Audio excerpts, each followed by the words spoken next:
Quizá es lo que ocurre cuando una vicepresidenta, políticamente pluriempleada, tiene que compaginar sus funciones en el gobierno con el de candidata socialista sanchista en la Junta de Andalucía.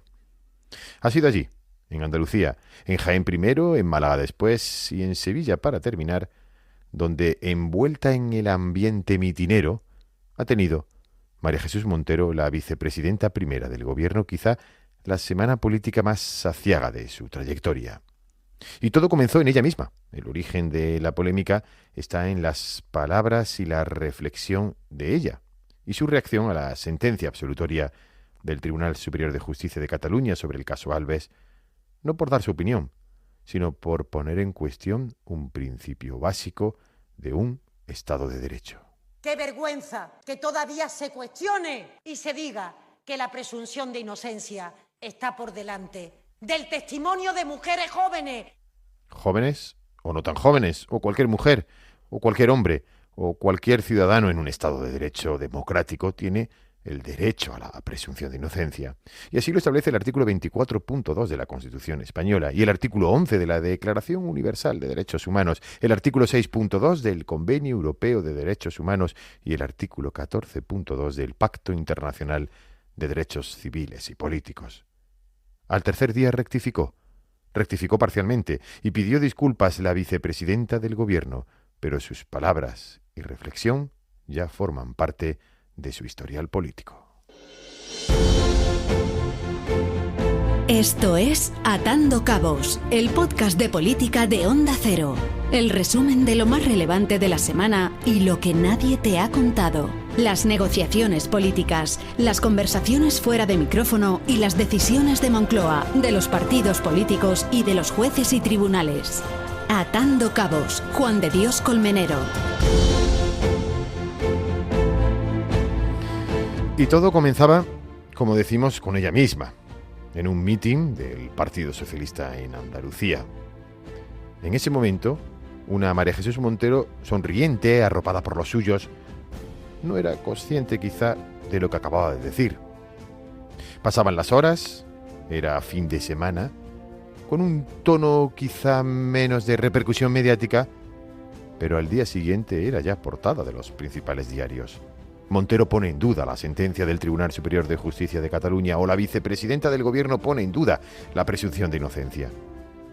Ese mismo día, todas las asociaciones de jueces y de fiscales, todas, y de distintas sensibilidades e ideologías reaccionaban diciendo que las declaraciones de una vicepresidenta no solo eran imprudentes, sino que ponían en entredicho la confianza en el Estado de Derecho. No fue hasta el día siguiente cuando hubo la oportunidad de escuchar la reacción de su propio partido.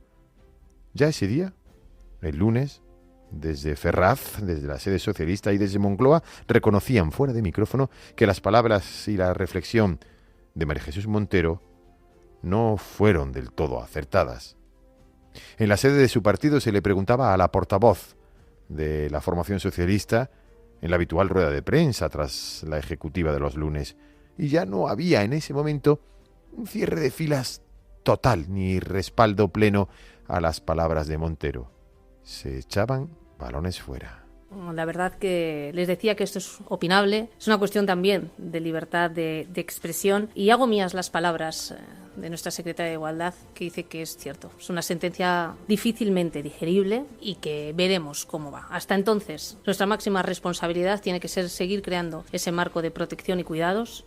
Pero lejos de disiparse la polémica, esta fue creciendo. MJ Montero seguía el lunes y el martes, alejada de Moncloa y de Ferraz, seguía por Andalucía, de mitin en mitin y de acto de partido en acto de partido.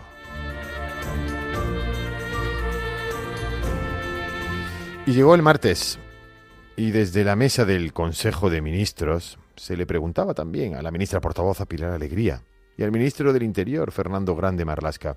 En su condición, este último también de magistrado, ministro, pero también magistrado, Marlaska prefirió seguir echando balones fuera. Y a lo más que llegó fue a decir que las sentencias y las decisiones judiciales, polémicas, deben explicarse muy bien.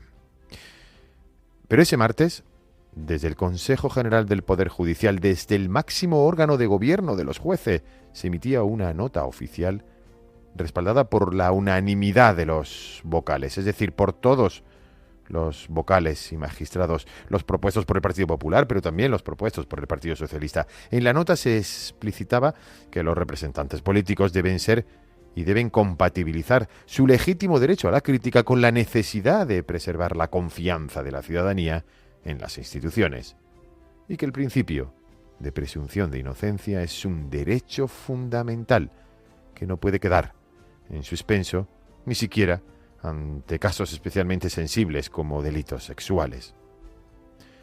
Varapalo del Consejo General del Poder Judicial, varapalo de todas las asociaciones de jueces y de todas las asociaciones de fiscales, y falta de respaldo incluso desde su propio partido.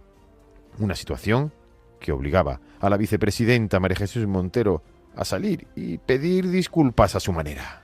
Pido disculpas por la forma como le expresé, que seguro que no fue la más correcta, porque creo que se estaba desviando el debate de lo que realmente importa. Lo que se pone en cuestión es la credibilidad, en este caso la fiabilidad de la propia víctima. Y creo que este debate merece la pena. Y merece la pena, y por eso yo retiro mis palabras, porque para nada ponía en cuestión, era mi intención, poner en cuestión un derecho constitucional básico.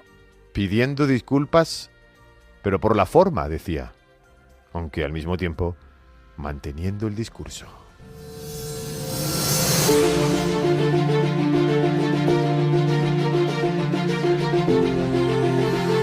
Pero este no fue el único asunto de esta semana de María Jesús Montero.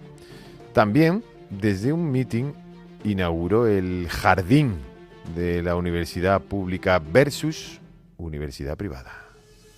La universidad privada es la principal amenaza que tiene la clase trabajadora para dar un horizonte de esperanza en esa familia que solo a través del esfuerzo, a través del conocimiento, de la capacitación, van a subir escaños, van a subir escalones en la escala social. No podemos permitir que alguien se compre el título y la formación compitiendo con el hijo del trabajador que no puede comprarse un título y tiene que tener una beca para poder estudiar.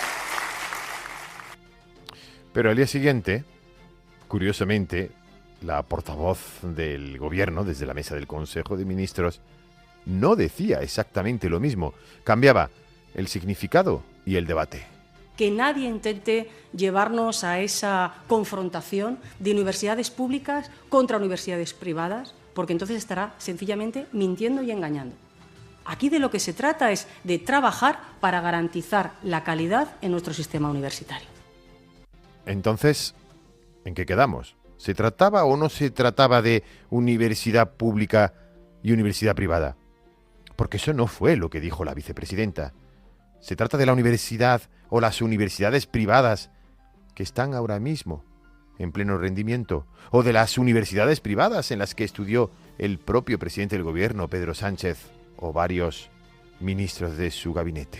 La universidad privada es la principal amenaza que tiene la clase trabajadora para dar un horizonte de esperanza en esa familia que solo a través del esfuerzo, a través del conocimiento, de la capacitación, van a subir escaños, van a subir escalones en la escala social.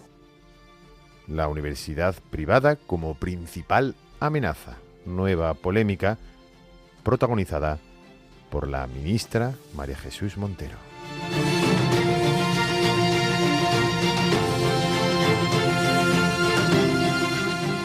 Y a modo de estadística y de recuerdo, España tiene 96 universidades, 50 públicas y 46 privadas, 13 de las cuales, es decir, el 28%, han sido tramitadas por 5 gobiernos regionales: Madrid, Andalucía, Galicia, Canarias y País Vasco, todas durante el mandato de Pedro Sánchez. 4 de ellas salieron adelante, pese a no cumplir con los criterios técnicos, y en tramitación se encuentran otros 10 campus privados en Extremadura, en Galicia, en Asturias, en Baleares y también en Madrid, que podrían ver frenados sus expedientes por la inminente puesta en marcha del decreto del Gobierno.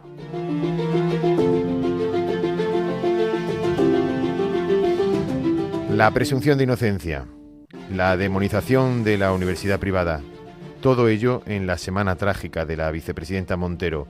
Muchos son los que desde su propio partido reconocen que estas dos cuestiones, sobre todo la primera de ellas, han dejado tocada a la vicepresidenta andaluza.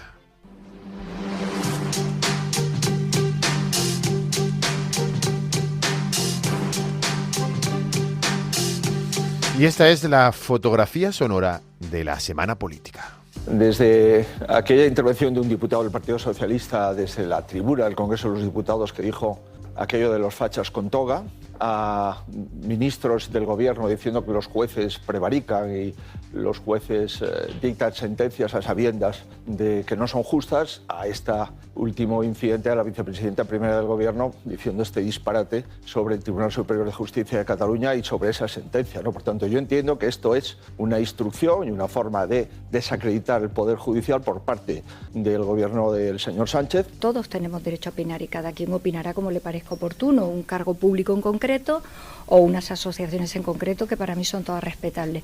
Lo que ya no me parece respetable es entrar en este debate insultando a alguien de los que están participando. Esto no me parece respetable. Y ante esta aberración que ha valido el reproche conjunto de todas las asociaciones de jueces y fiscales, que no ha recibido rectificación, ni matización, ni desautorización, y llevamos 72 horas, y que despoja a todos los ciudadanos de un principio básico, a todos ustedes, de un principio básico que es la presunción de inocencia, en mi opinión, la vicepresidenta del Gobierno debería de haber dimitido o debería de haber sido cesada.